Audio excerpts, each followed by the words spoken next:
Okay, hi, Harala. Or, I think of you that way in my mind, but I believe as I'm supposed to be pronouncing it Hala. I need to practice that some.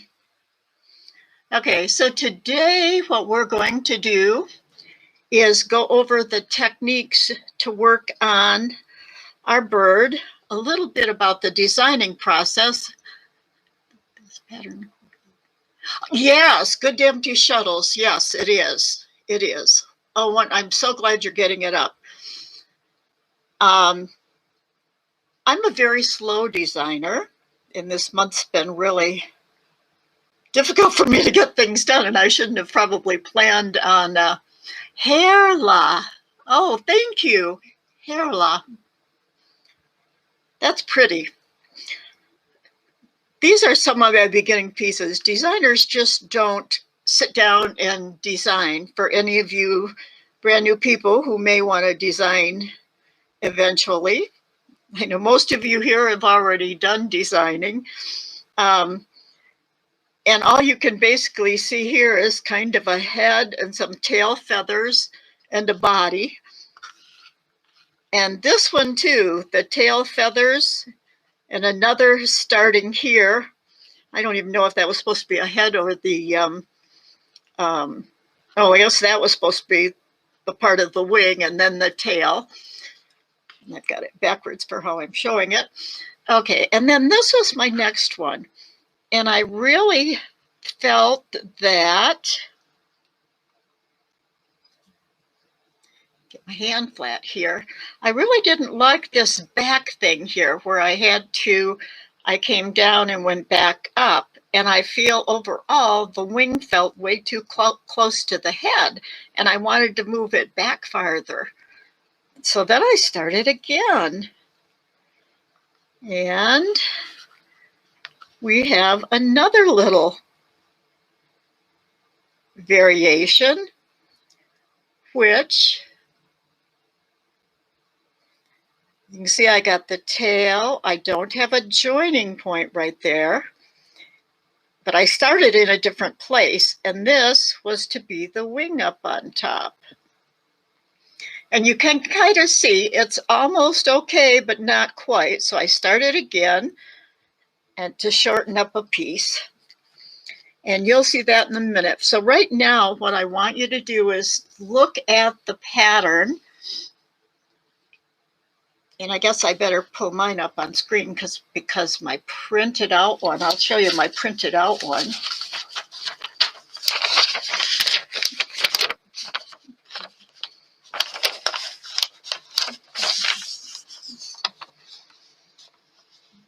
Whoops. As you can see, I have an X in here because I didn't know if it was going to be a first half stitch or a second half stitch.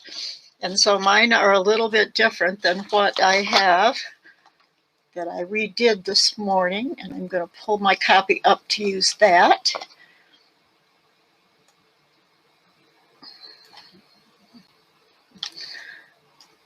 The main shaping in this pattern is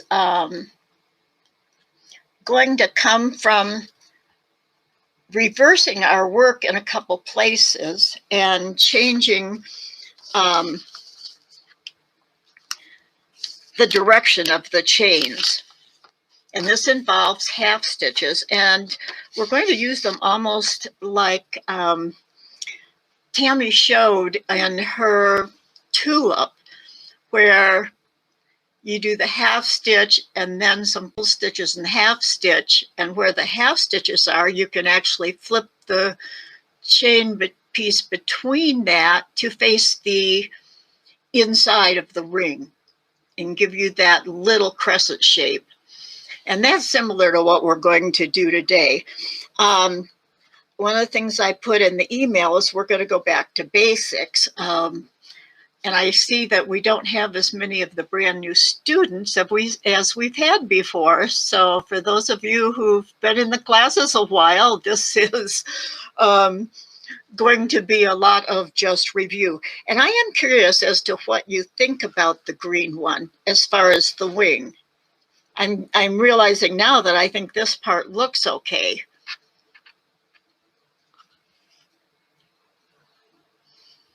This little part here where you can see where I've done the chain and then I've turned and come back up and joined back. I thought that was a problem, but I guess it looks okay now that I look at it today. It almost looks like some little feathery on his head, maybe. But is the wing too far forward, do you think?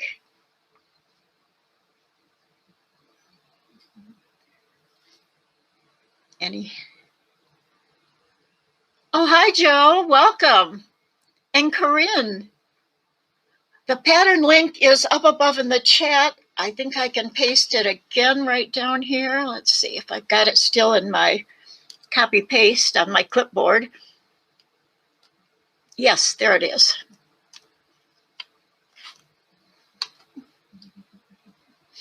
I'll wait a minute while you both pull up the pattern. Has anybody got any opinion about the location of the wing on this? Does it look like it's too close up here to the front rather than being back farther on the body? Looks okay, maybe a smaller back joins. This join right here. This one right here, you mean? Or you mean up here, where that part is there?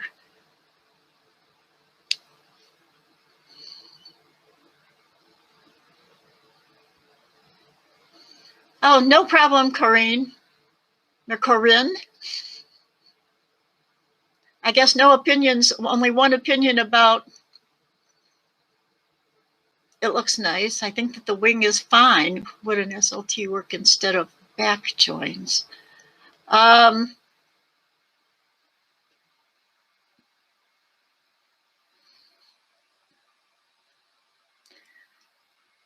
Well, this is how big the head is. He's kind of a little fat and sassy bird here.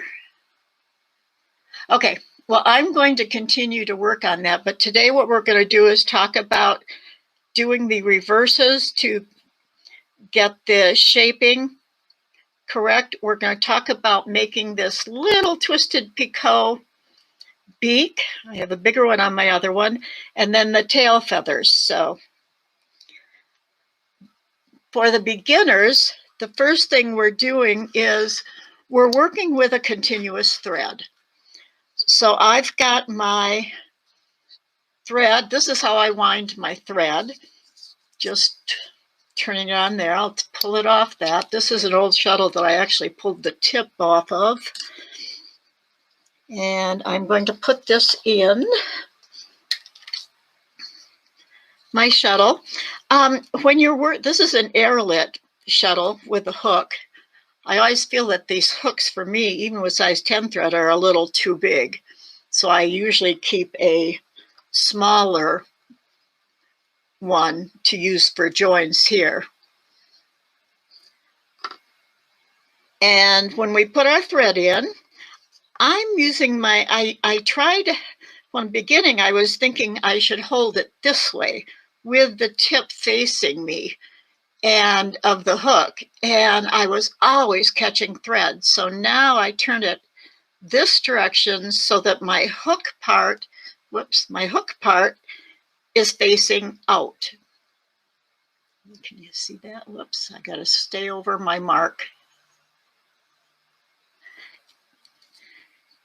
And you always put your shuttle bobbin in, or if you're winding your shuttle, you're going to want to wind your thread around this direction because you want your thread to come out of the side nearest the tail of your shuttle and coming out up.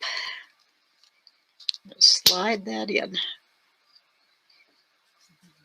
And I think, let's see, I'm just going to clip that off so it doesn't show so much. Now, to start with a continuous thread, when you're starting with a chain, it's fine if you're starting with a ring. You can just wrap your hand and for your ring and start tatting. But for a chain, we're going to need a holding device to start in the chain. Now I have a couple different ones that I use. I have these stitch markers, which are what I'm using today. I've often used on smaller thread, a jewelry bail, because it opens up and it doesn't have any catchy parts. I find that when I use a paper clip, my threads always get caught in it, and that just doesn't work well at all. So today I'm going to be using, oops, forgot to get it out here, out of my little bag.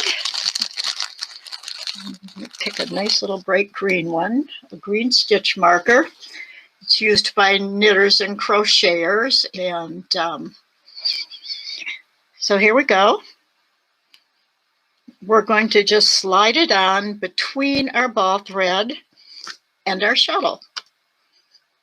So I'm going to clip it right on, and that gives me something to hold on to. And it's also, we're going to need a beginning picot. So this is also going to hold a picot. And when we get started now, I got to wind my shuttle back up. I do like these kinds of shuttles because you can just easily with one hand get more thread out or less. I'm going to hold it down a little here to get the twist out of the thread. Now I'm ready to start.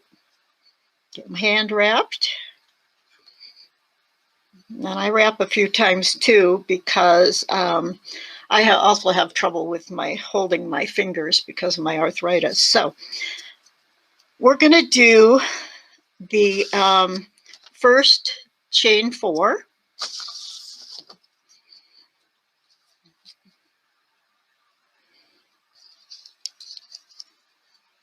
And this is actually going to be the back of the work. Did I do that? I'm going to have to. I don't think I flipped it. Oops, I'm out.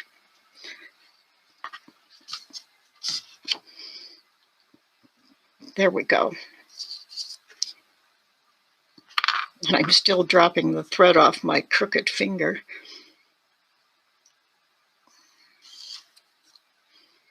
All right, there we go. 1, 2,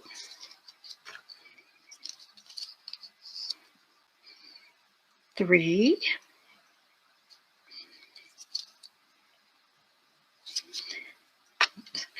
Now we're going to be doing a first half stitch. And if you'll notice, if you haven't done half stitches before, on here I'm showing a double stitch, and that's a DS. Now a half stitch, either the first or the second half, is abbreviated HS. A little bit of pattern, beginning pattern reading here. Now, if you want to talk about the first half of a DS, now occasionally patterns will use the D half or the S half, but there's also, in many patterns, it's easiest to use FSH. First, did I do that right? That's supposed to say HS, like the bottom one. SHS, second half stitch. This should say FHS, first half stitch. I'm going to turn back over here. Okay, so here we're going to do, oh, I've got this. I shouldn't be using this. I'm going to look at my, well, on screen. Look at your on screen pattern. And I'm going to, it says 1 first half stitch. So I'm going to do a first half stitch. And what this stitch is going to do Am I holding it? Okay, my first half stitch. That is going to start, if you can see here, this thread kind of wants to lay towards going down. If we did the second half of the stitch, then it would look just like a regular double stitch. But we're going to use this first half stitch to turn our work, and we're going to turn the bottom up. And that's what it says on the instructions. Turn bottom to top and do one stitch. And what's interesting about this is now that I have it turned so the chain is facing down, I'm going to go into my tail feathers here. If I start with a second half,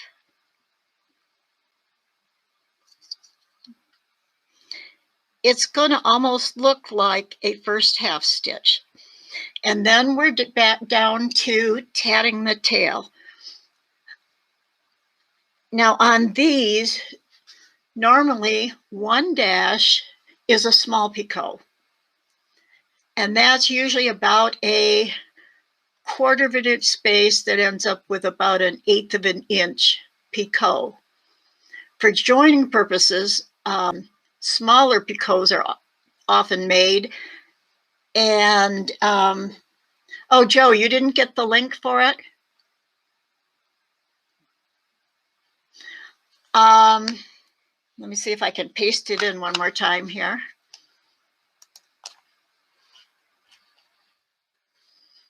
There you go. There's the pattern link.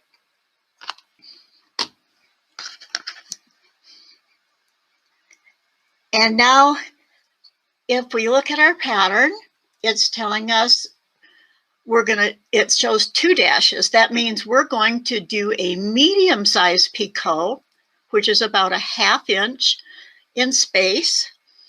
And so it ends up about a 1/4 inch. Now in the tail feathers, you really can do your own thing on them. The basic thing is that the first and third ones are small and the middle one is larger. So it's really just a case of the proportion you want. If you want, you could do 2 long picots and an extra long picot. So I'm going to do the one, I'm going to eyeball this because it's just 3 and I'm just making, I'm doing about a 1/2 inch space. Whoops, got my little hook caught.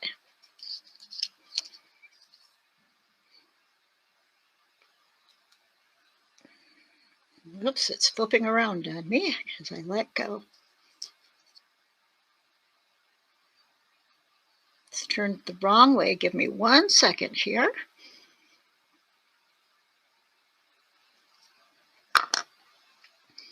It's so easy to do that.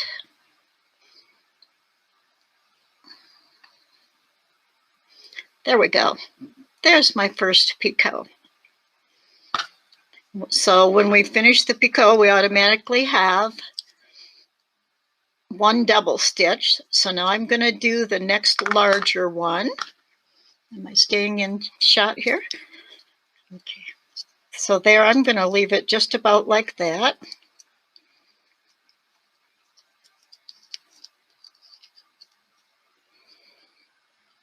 So you can see how long that one is. Pull it back.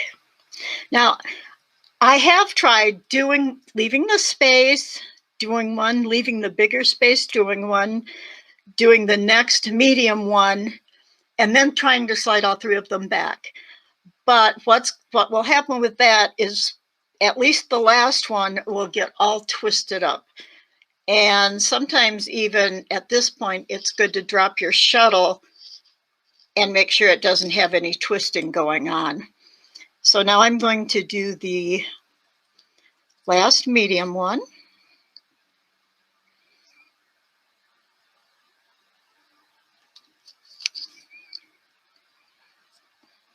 So now I have my 3 little tail feathers. And then we already have now one double stitch after that last picot. And at this point, you're going to see we need to do 28 stitches. And I am not going to do them. Just show you how this is going to start curving down for the bottom of the body. I have next, let's see,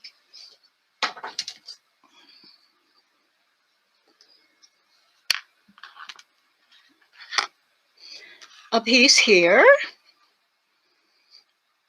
There's the tail feathers.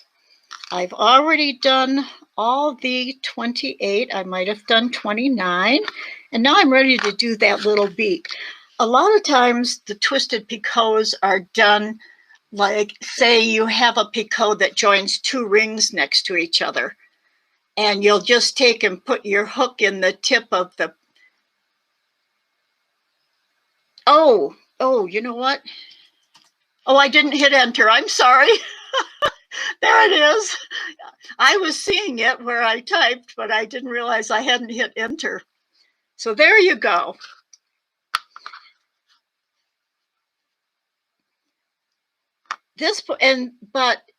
And so you would put your hook in the end of the picot, twist the hook up, and then do your join. So the picot is twisted. But in this case, we're going to make just a twisted picot sticking up. So I'm going to get a little more of my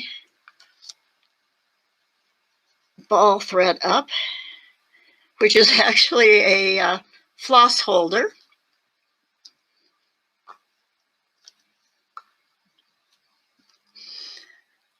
Okay, let me know, Joe, when you have that pattern. And then I'm going to talk you through the next part.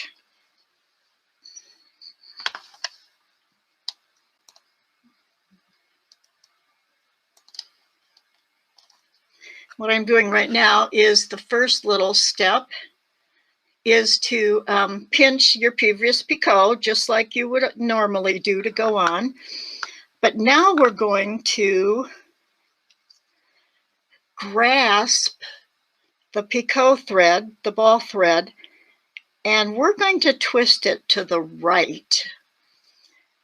If I twist it to the left, can you see how my threads are starting to loosen and separate? I don't want that, so I'm going to twist clockwise to the right. And the more I do that, you're going to see how it's starting to curl, that thread?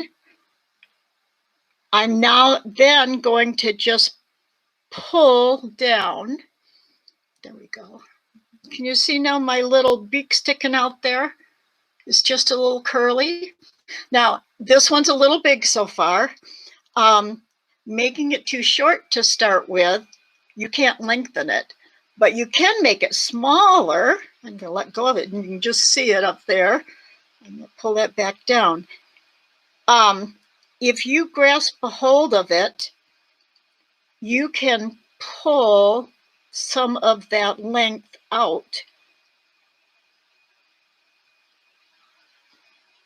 See how it's getting smaller? I don't quite probably have enough to, oops, wrong thread to pull. Because you're pulling the ball thread. There we go. Now you're going to have to hold it so it doesn't untwist. But you want to just be able to see, to pull the first half up close to that stitch. So I'm going to do the first half, and I'm going to slide it right up, make sure it's snug before I let go. Do the second half. And there we have, this is a tiny little beak sticking out. We just have this little beak. You can make it longer if you want, the more you twist it. And it does take a little bit of practice to get that twist in there and get the hold right and get your stitches done. So once we do that, we would continue around the head. You see how it's starting to curve now into making the top of the head.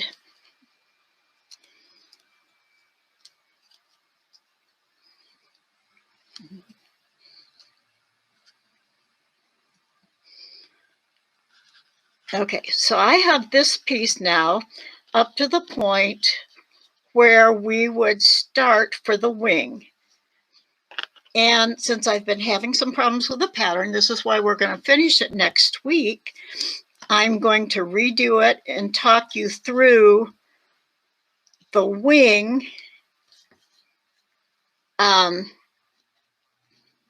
to get the little double back in there and come back around. But for right now, I actually want to show you how we do using the picot gauge to do the tail. And again, when we get up to the top here on the wing, we're on, this is the right side. This is the beak we just finished, and up here. Now we're going to need to do a half stitch and turn our work so we're working on the outside, which would be if this was, my head was finished.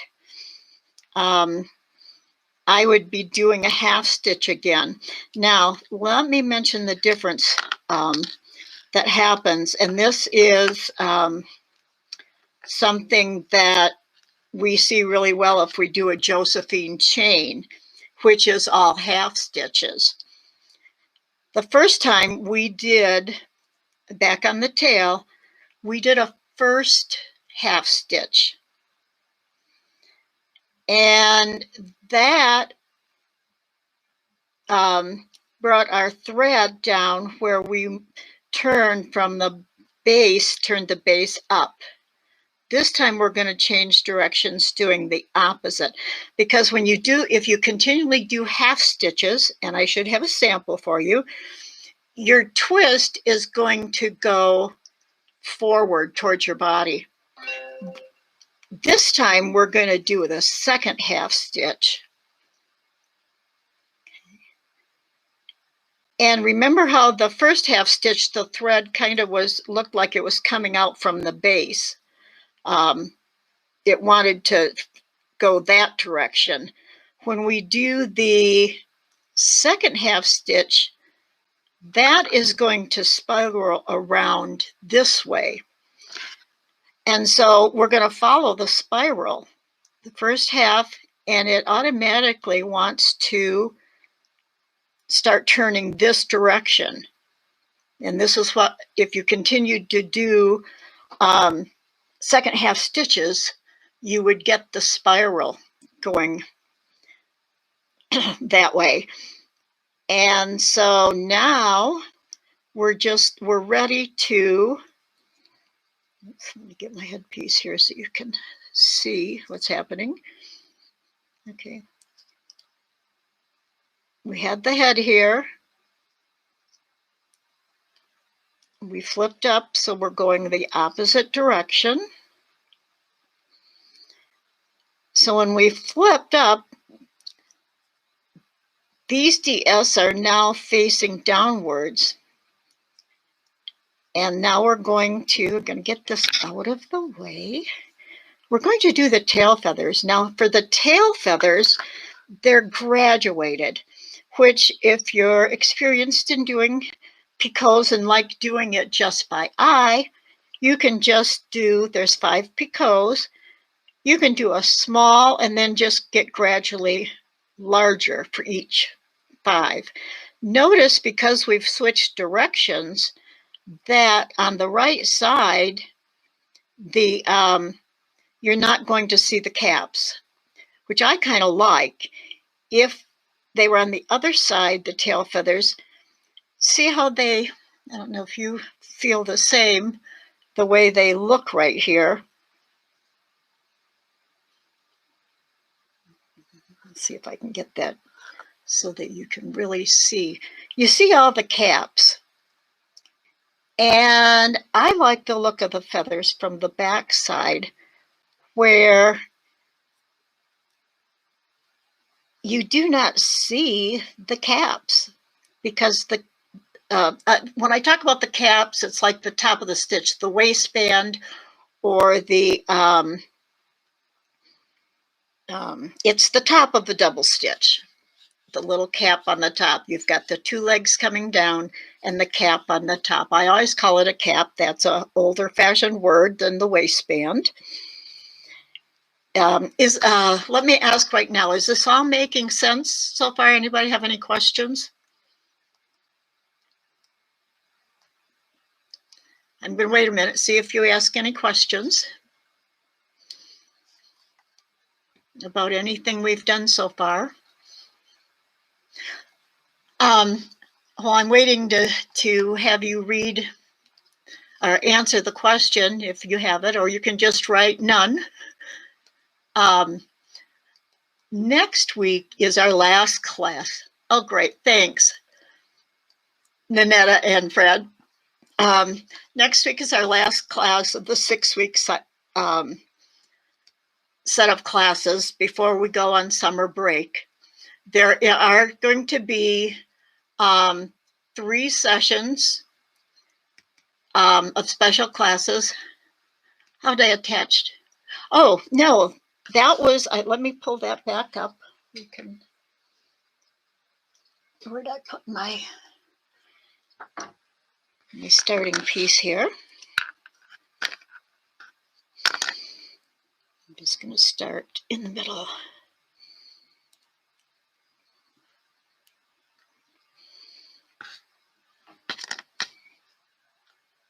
We're going to pretend we're starting all over here. And all I did was, this is obviously my chain thread coming from my ball. And here's the continuous thread from the ball to the shuttle, no cutting.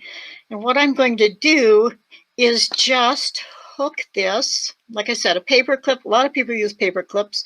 I have small hands and the paper clips always get in the way and I get my thread caught back in them. All I've done is hook this right in the center.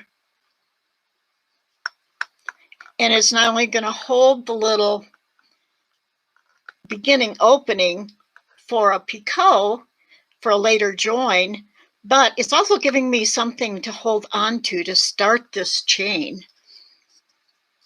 And so then I would just do my first stitch, pull it right up close. The other thing is, sometimes it depends. If you're working with a finer thread and you want a smaller hole, you can use like some people use earring backs, you know, the curved earring backs. That would work. I like these bails. And you can use, there's also coilless safety pins. Coilless safety pins you usually find in the quilt department at stores. Or even one of the places, is the cap the, yes, it is, Robin. That's the horizontal line. If we look at this piece right here, across the top are all the caps running horizontally. Some people, when they're learning to tat, they call that the waistband because it looks like a pair of legs. This first half and second half are the 2 legs, and this looks like the waistband of a pair of pants. I'm trying to think of the other common term. And that's one of the things when we start again in September. I'll go back to the stitch marker, I'm sorry. When we start again in September, we're going to be doing 6 weeks of classes and then 2 weeks off, then 6 weeks of classes and then 2 weeks off. And that's going to be for any of our classes. The needle tatting class, Tammy's class, walls and rooftop. Yes, Fred, I like that. That's funny. Robin, what did you want me to draw? Oh, the stitch so you could see the cap on the top. Okay, walls and roof. That's perfect. Okay. I was saying in the beginning class, and I'm not sure how Pam's going to run the needle class, but after a lot of discussion, Tammy and I feel that beginners really need to go a little farther into beginning intermediate techniques before going into the Monday regular class. And she will be covering the advanced intermediate to advanced. So for this class, we'll be doing 6 weeks starting at the very beginning, how to make a double stitch, how to flip your thread so you get a double stitch. And we'll be talking about all those basics, and then we'll go into chains and rings and joining. At the end of the 6 weeks, we'll have a 2-week break. When we come back for the next 6 weeks, it's going to be beginning intermediate. So you'll be doing the easiest techniques that are considered intermediate rather than beginner. And that way you'll be in a better place. So it'll basically be 6 weeks beginning, 6 weeks beginning intermediate. So 12 weeks. And then the next week, when we come back, it'll start at the very beginning for the beginners, how to make the double stitch and all of that. Okay. Yeah, Robin, I always call it the cap.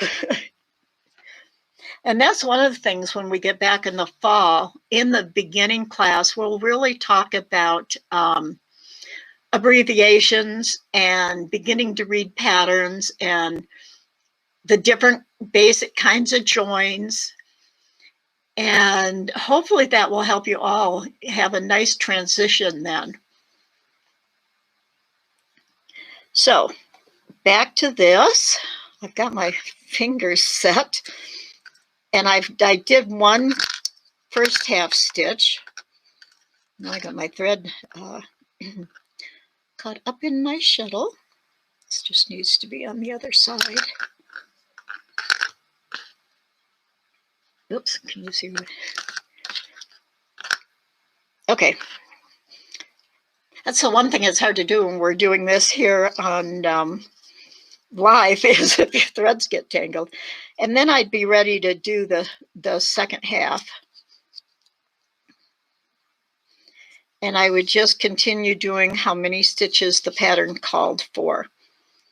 And then you would leave the holder in until you need to make the join to that beginning picot. So I hope that makes sense. That's how you use the picot holder, or I guess that's what we call it. I call it, it's just a holder. There's different things you can use, like I've shown. And sometimes you can also use them later to hold picot spaces and all. So having something like that around is usually necessary for a tatter. You might want to have more than one kind, so depending upon the situation. Now let's go back to the piece here. And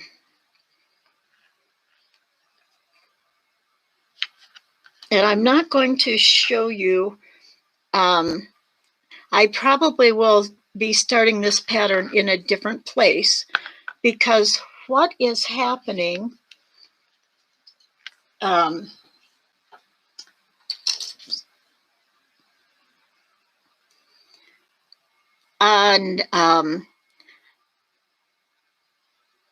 the transition here, I want to get that written out for you for next week. But I am going to skip up and show you using the picot gauge for the wings feathers. Now this is the other method where I reversed my work, started making the dip for the bottom part of the wing, and then I joined it to this piece. The problem is, what I found is,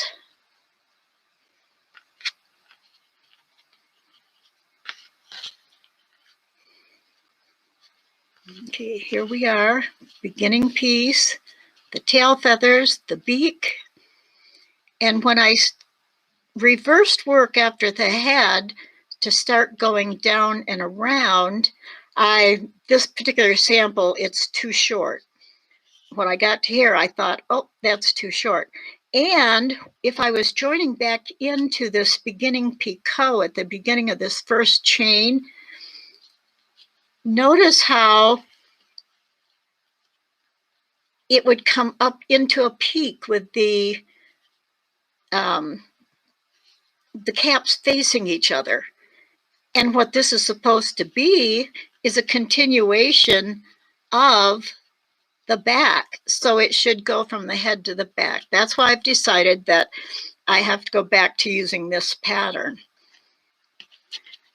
But we're going to pretend we're on the feathers now. That I've gotten this join made.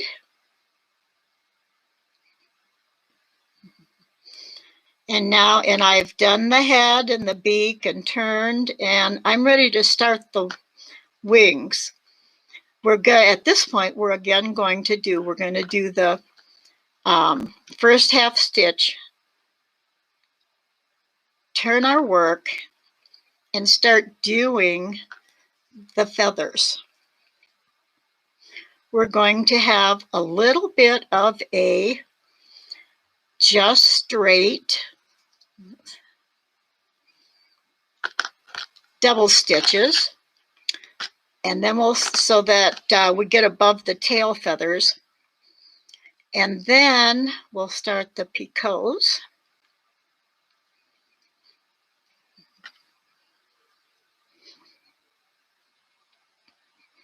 So here's the start. I'm just going to do like 3 stitches. And next week, the pattern will be all finished in its correct iteration, and it will be having been tested by someone else.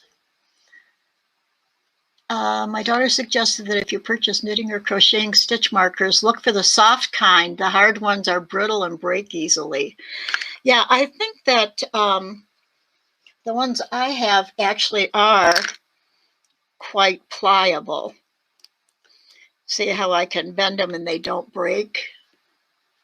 Yeah, these are more pliable ones. They don't bend sideways, but, well, they bend sideways, but not the other direction. And thank you for that. That's a good tip, Nanetta. I'd leave. Thank you very much, Sue, and bye all. I'll watch the video tomorrow. Okay, bye-bye. So glad you were here, Nanetta.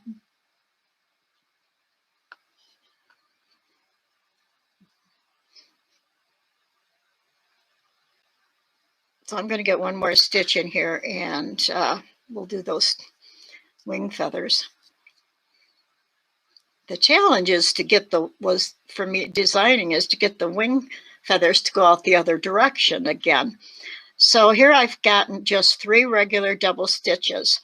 Now I'm going to start, we're going to be working up the wing, so I'm going to start with the smallest one. Like I said, you can just judge this yourself if you want to without a gauge. But if you have one of these, this happens, I have the Handy Cans gauge, and I think Dritz has one similar too.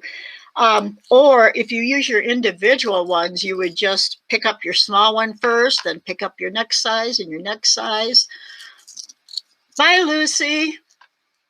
So glad you came today. So I am going to turn mine. I have the numbers here. The first small one, I want to make a 1/4 of an inch space, and that's from here to here. And so it'll be about 1/8 of an inch long. So I'm going to line the top edge by the 1/4 inch up, grasp a hold, so it's looking just like that. When I do my first half, I need to make sure, okay, I got my flip, that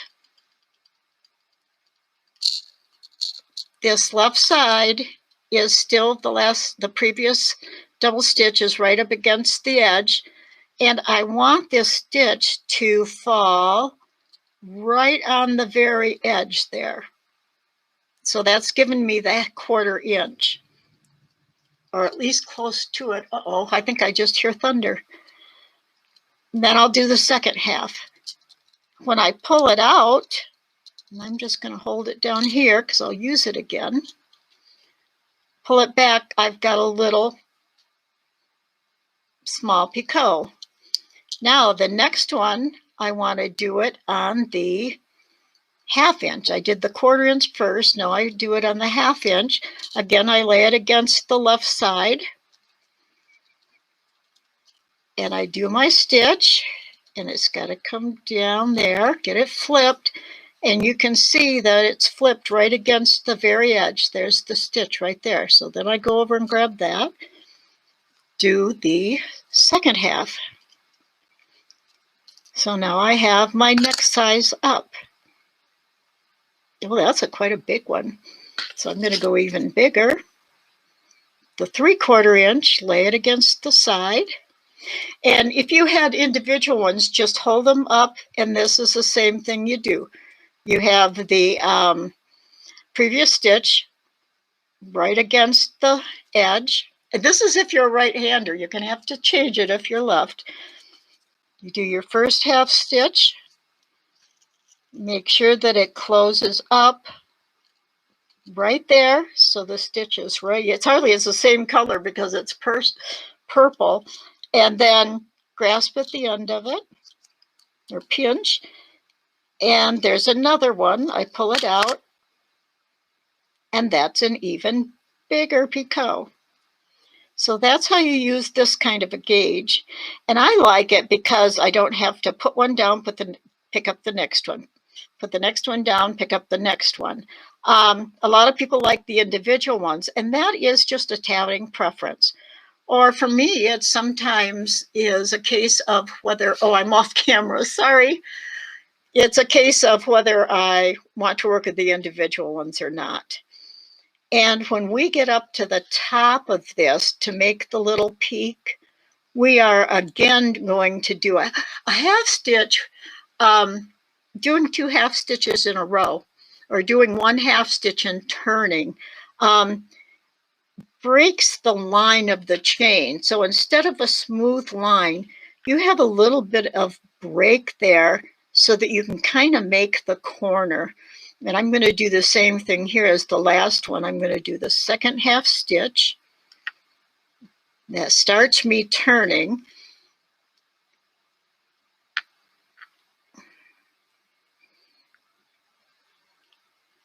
And then I would just start tatting the rest. Let's do another stitch here.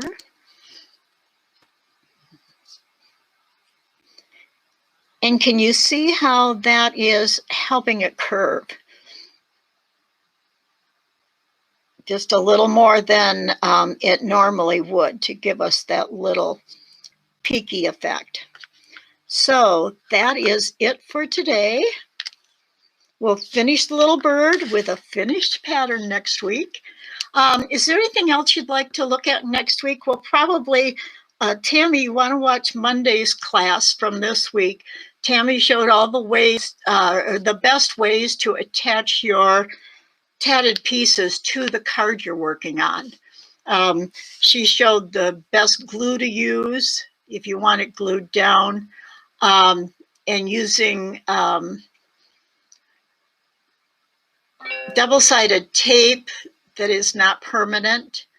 So, in different ways, people show different ways that they've set up their cards. And next week, I'll give you a couple more ideas of what to do with your little pieces. So we'll have a little go at the bird again next week, which will help you remember it all. And these I think are going to be, once you get to making them, they're not quite as simple and fast as a simple butterfly, but they will make nice little pieces to give out to people. When you're other places and want to show people what tatting is or something, you can give them out. Are there any more questions before we end? You're welcome, Sue. Thank you for being here.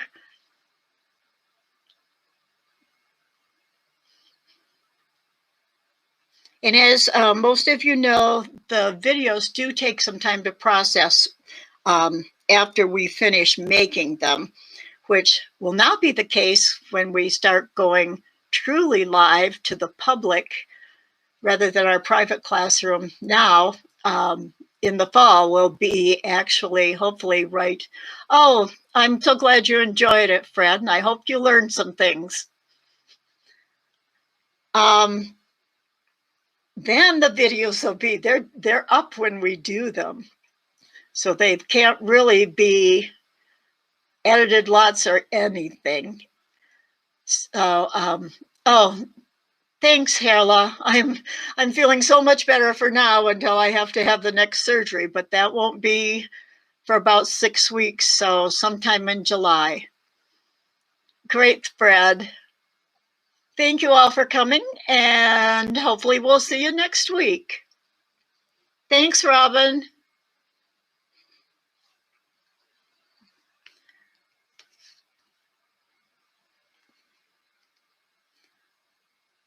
Well, bye for now, everybody. Have a good week.